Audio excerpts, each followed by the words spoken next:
How's it going, everybody? Welcome back to the channel. Martin with Lavoro, and today I'll be reviewing a dash cam that was sent to me for free to review. And this is the GKU dual 4K dash cam. I guess the model's E200. Don't really know a lot about this or this brand. They just reached out to me and they're like, "Hey, you want to review our dash cam?" I said, "Yeah, sure," because I mean that's what I do at this point. I did tell them that I will only connect dash cams if I can power them either by the 12-volt outlet or the OBD2 port. So they sent me an OBD2 port power cord, so thank you for that.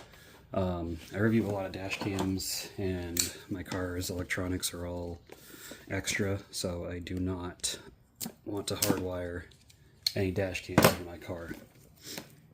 So let's get this thing open and see what we got. Then we'll install it in the car, check out its features, see what it's like. First things first, OBD hardwire. There's OBD cable. Get that off of there. Make sure that's ready to go. And let's open this box up. This is a nice box, by the way.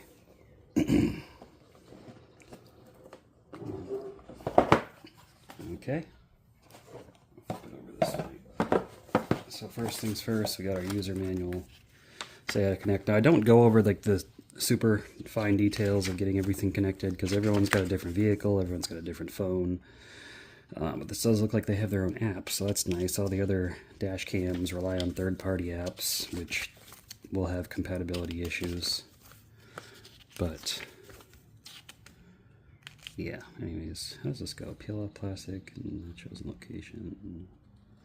And the rear camera, I don't know if I'm going to install the rear camera. I don't really like rear cameras because they always freaking fall off. But anyways, you can always pause at any part that you wanted to see in more detail. That's why I flipped through that. We've got this thing. Be sure to connect the cables correctly according to the instruction label. So it's saying rear camera on this side with the camera, power on the left side.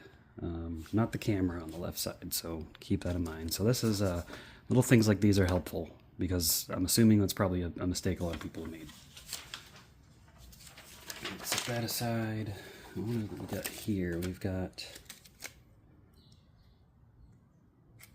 What the heck are these? Paste the electrostatic film on the front windshield.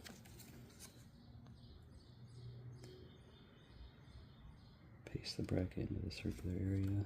Okay. Saying it's an electrostatic film. I don't know what it's used for. That's new. I'll have to check that out. Well, let's get this out. So what we have here, the camera. It's a lot smaller than I thought it was going to be, which is cool. So this has just a front camera that looks like it pivots, but it doesn't. It does pivot on this mount. And then this rear display. Please read manual. It's recommended to use brand name, SD card. Did they give me an SD card? They did. 128 gig micro SD. So that's cool. Got the little lock button for if you want to save a video. Make sure it doesn't get deleted. I don't know what this is. Is this the mount? So you can take it off. So slide it this way to lock, this way to unlock. Oh, that's cool. So it's got a little side sliding mount. So you can take the camera out as you need and leave the little mount here, which is, I like when they slide sideways, because I've got a few that slide to the rear, and I find the headliner gets in the way if you try to mount them up too high. Get that out of the way. Really nice packaging too. Presentation says a lot with these products, these kind of products. All right, let's get this box open. How does this box open? Oh boy. It's from the side, I guess. All right.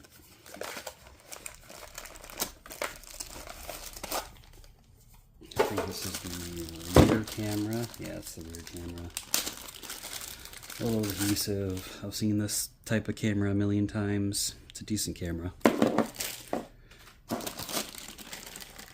And we've got the power cable for the camera that connects back to the rear camera to the front. Very long cable. Again, I'm not going to be installing the rear camera. I will connect it though, just to show you. And here we've got... Nice. We've got some extra adhesive. These are little clips to organize the wires. We've got this little pry tool so you can pull out parts of the interior panels to kind of wedge the wires in. This is the nicest pry tool I've seen so far. Usually I get this little tiny crappy one. And we've got a 12-volt power cable. So, oh, that's cool. So you got a 12-volt power that's got a USB on the back so you can plug things into it. So you can use the OBD power or you can use 12-volt power.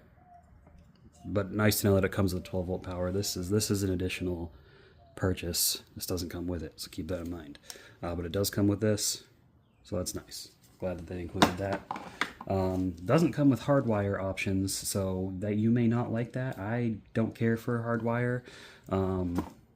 Honestly, I think that when you order it, they should have an option of which wiring method you prefer, OBD, 12-volt, or hardwire, and they just send you that along with it. I don't know how that would work with logistics though, so that's just me talking. Anyways, let's get this installed into the car, and we'll check out some features. Alright, so that was really easy. I got the camera right here, so that little electrostatic film sticks to the window, I guess. And yeah, and then you stick it to the, so it does look kind of weird. I don't really, you can kind of see the outline. It's gonna not look the greatest. Not really a fan of it, but that was in the instructions, so that's what I'm putting on. The wire I have tucked up, goes up around here, comes down here, and then into my OBD2 port on my car, which is under here, and then I just tuck the extra excess up there. I could do a better job hiding it, but again, I do so many reviews, I'm not going to go too in depth. One flaw I noticed, so I'm not even going to bother with the rear camera, but the rear camera connects to a port right here. You run the wires and plug it in the back. You can't take this on and off the mount with the rear camera installed. It gets in the way, so that's a design flaw. But yeah, and you see, I mean, you saw a second ago it turned off, but it's got a display. I got to get it connected to the app now. Then I'll do some screen recording, show you what it looks like through the app, and we'll go from there. So I got it connected, and that was actually pretty easy to connect. You turn the camera on, you download the app, just follow the instructions on the app. It tells you to connect to the camera's Wi-Fi. The Wi-Fi on the camera's display will say the Wi-Fi name and the password, and you connect to that, and then boom, you're hooked up. So we've got some features here. Yeah, that's a pause, and okay, that's to start and stop recording manually. That'll take a picture. That's cool. See the picture saved there. We'll go to camera file. What does that do? That stops the recording, and it shows you everything you got recorded. That's cool. Snapshots. This thing's in the way. Locked videos. I hit the lock button accidentally a couple times. Come on. Alright. Reasonably responsive. You go to camera settings. It's got GPS, that's cool. Let's see what we got in the settings here. I wish this would go away. There we go. Okay, sound recording, yes, speaker volume. I'm kind of deaf, so I'm going to turn that all the way up. Video resolution, 4K HDR, 4K, and 2.5K. It's like 1440p, which is still pretty good. Just keep in mind, 4K takes up a lot of storage space, so your video is going to overwrite pretty quickly. Loop recording, I like to do, well, yeah, I guess 1 minute's the safest, so when it starts overwriting, it does 1 minute loops, but I'm going to do 5 minutes, just because. Light source frequency, I don't know what that means, but alright. Time watermark, speed watermark, GPS coordinates, 24-hour clock, app date format, month, day, year, whatever format you want. I like month, day, year. Collision sensing, sensitivity, I'll just keep it at the default. Automatic screen off time. Time is turned off the screen, avoid if I'm driving. I just turned it off, but you can have it set for the screen to automatically turn off. You got miles per hour and kilometers per hour. Voice control, I'm not a fan of voice control, but it is cool that it has GPS signal. That's cool, it shows your GPS signal if you care about that. Camera language English, GPS data, 5G Wi-Fi. Ooh. Okay, let's see what that does. I mean, I've got 6 gigahertz Wi-Fi, but it's 5G Wi-Fi is a little bit better. Better of a connection, gives you more bandwidth. That shows you how fast you're going, so that's new that we just added. Alright, back to settings, license plate number, you can put that info in if you want. For parking mode, which requires a hardwire kit, and I guess this is a hardwire kit, so cars turn off, camera will go in parking mode, oh, okay, that's fine.